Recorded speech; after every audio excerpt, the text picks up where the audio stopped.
RC.416. Thank you guys for tuning in. As always, I love you all. And here we got another video with Injora Silicone inserts. And here we're gonna do on the bench comparison with the 3Brothers dual stage 3D printed insert. Whatever you see in this video, I can't tell you if it's good or bad for performance. It is what it is. You're really just gonna find out by trying them on a trail or on the rocks or whatnot, but enjoy the video. The Injora inserts are the blue soft ones for 9-pound trucks as per Injora. The 3D printed foam is a 3Brothers dual stage for 4.9 size tire. So it is a little bit bigger, but let's see what's good.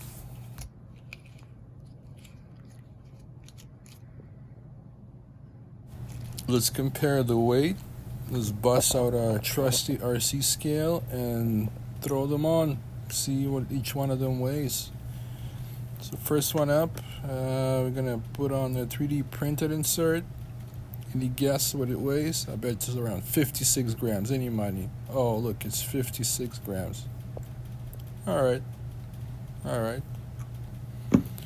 Next is Injora. What do we got here? 69 grams. Supposed to be 70, but I guess 1 gram got taxed by Trudeau. Anyways, a 15 gram weight difference. Thought it would be more. So a more squishy comparison. Let's see how the foams react without being put on a rim. So no center ring in them. Just bend them, squeeze them. See how they come back to the supposed original intended form. So this one pops right back up. No problem there. Alright, our silicone foam. Quite interesting is you couldn't get it to bend evenly or equally, or it still had the sections that just would not collapse no matter what you try to do or how you're trying to squeeze them. But it did jump right back just like the 3D printed foam, and yeah, seems to be alright in that regard.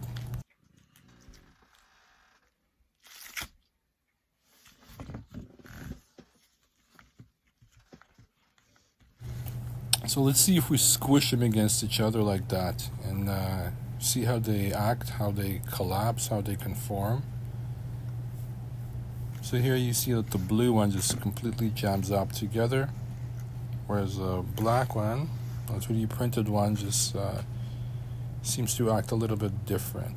We'll do this again with the center rings inside, just to see if that changes anything. Here we go. TV magic, center rings are inside. Here I'm squeezing, and I caught that one with my face. It's alright, we'll try it again. So I'm gonna squeeze them fast, I'm gonna squeeze them slow, and I'm squeezing them pretty hard actually.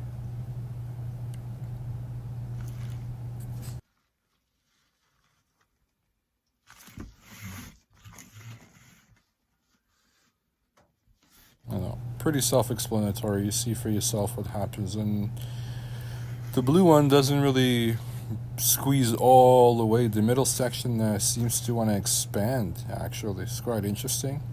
And what happens is 3D printed foam starts to conform around the blue foam.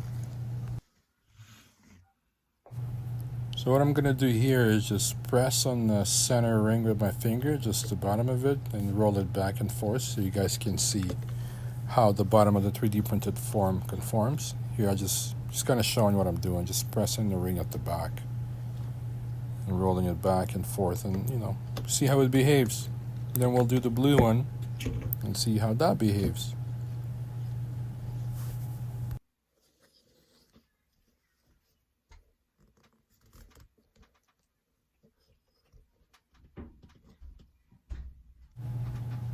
You see for yourself. You can be the judge. Let's turn these bad boys inside out and see what we get. See, the Injora leaves the opening in the middle. If you really want to, you can stick your finger right through it. But looks like the 3D printed foam just it completely collapses. There's no opening left, nothing. It's all covered up. Injora leaves a pretty big gap actually. I don't know if it's good or bad or what. Guess you'll have to find out once you use them. Here we go, just rolling it again, just pressing the back of the center ring again, giving you guys a bit of a close-up to see the behavior of the foams.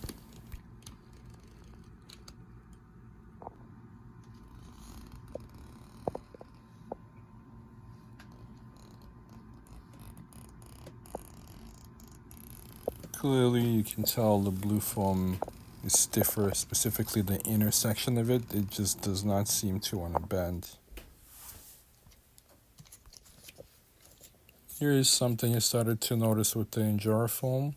On the inside and the outside, once you bend it enough times and you squish it, squeeze it, twist it, sit on it, grab it, hug it, kiss it, whatever it is you want to do to it, but it looks like it's peeling. Yeah, it's peeling on the inside and the outside, and I mean, this maybe could be a mod, like a weight reduction mod. So if you want them to be a little bit lighter or softer, you just kind of start peeling back the layers, which is pretty cool, I guess.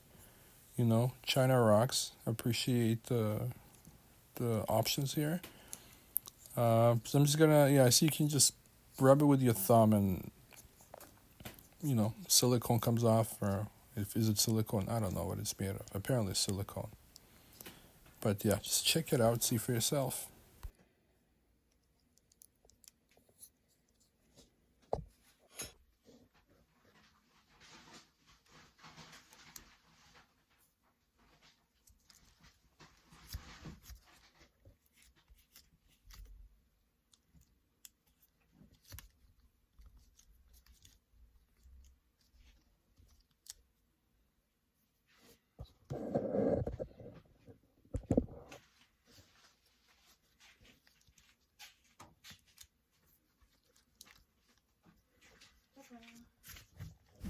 Wonder if implants are made out of the same silicone material. I hope not. That'd be pretty bad if your implants start peeling like that.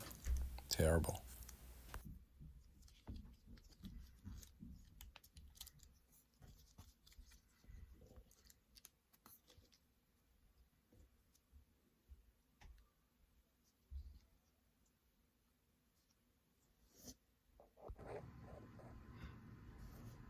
I waited, see how much weight I dropped.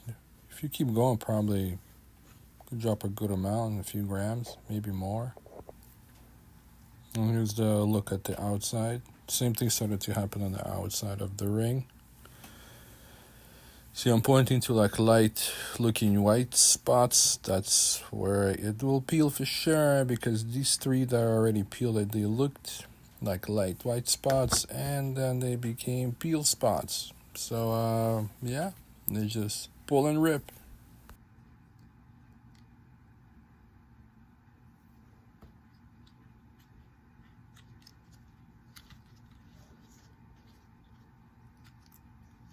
Make it peel. Just kind of rubbed it there with my finger, and then it just peeled right off.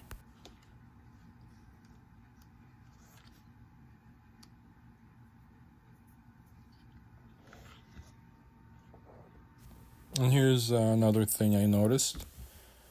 When you turn them right out to the intended form, the 3D printed insert just kind of jumps right back to normal round circular shape.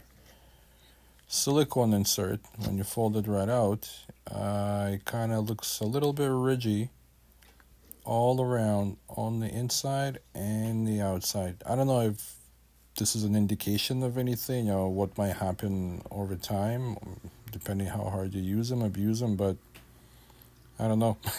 Might have a square foam, who knows? Or it may not make any difference whatsoever, but you see what happens though. It gets a little bit ridgy. Yeah. Let's have a look what happens when you start putting weight on these things. So we're just gonna stand up the 3D printed insert, and you see the outer layer starts to bend just a little bit under its own weight. Oh, we're back to high school. I'll have a pointer. Awesome. Just lifting it up and down so you see how the outer layer bends. It's not much, but there's definitely some action there, just under its own weight.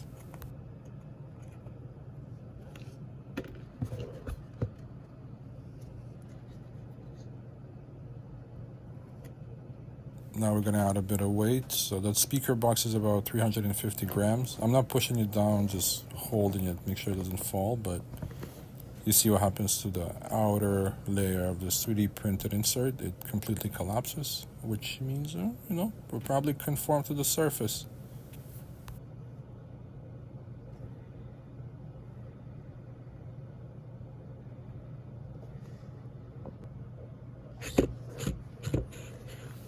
Let's see how the blue foam acts in the same scenario. Under its own weight, no action. It doesn't bend, doesn't give.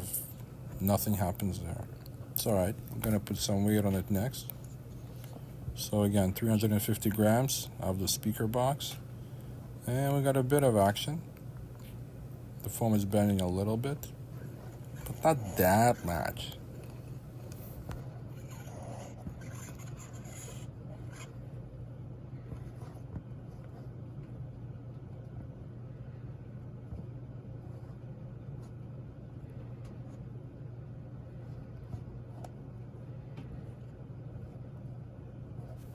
Let's add some weight and see if it conforms or bends any more than that.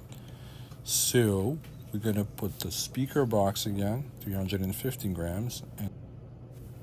And then we got a tube of grease, another 280 grams to help us out.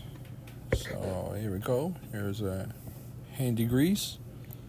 Bring it on top of the speaker box and you can see the foam bends more. So yeah, now we kind of see the bottom layer collapse more than before. And I'm just going to lift the weight and put it back, lift and put it back. Yeah, now we got some action.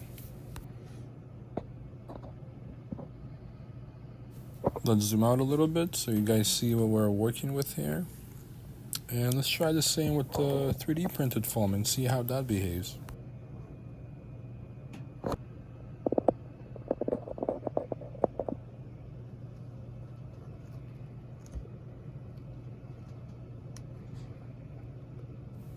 Kind of expected the outer layer to collapse completely, and that's what we got.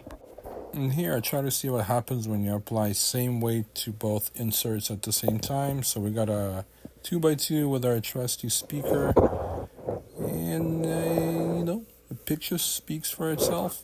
I'll just let you observe.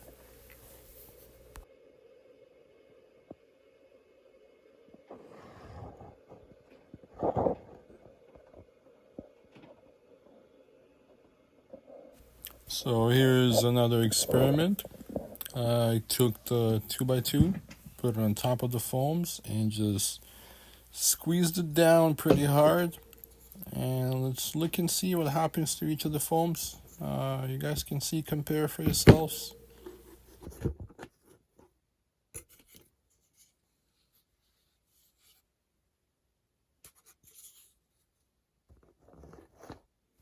And here comes the 2x2, the squish. Just gonna roll it back and forth a little bit for your viewing pleasure. Check out the blue foam. The middle section doesn't collapse. Hope it's by design. Thanks for watching. Love you all.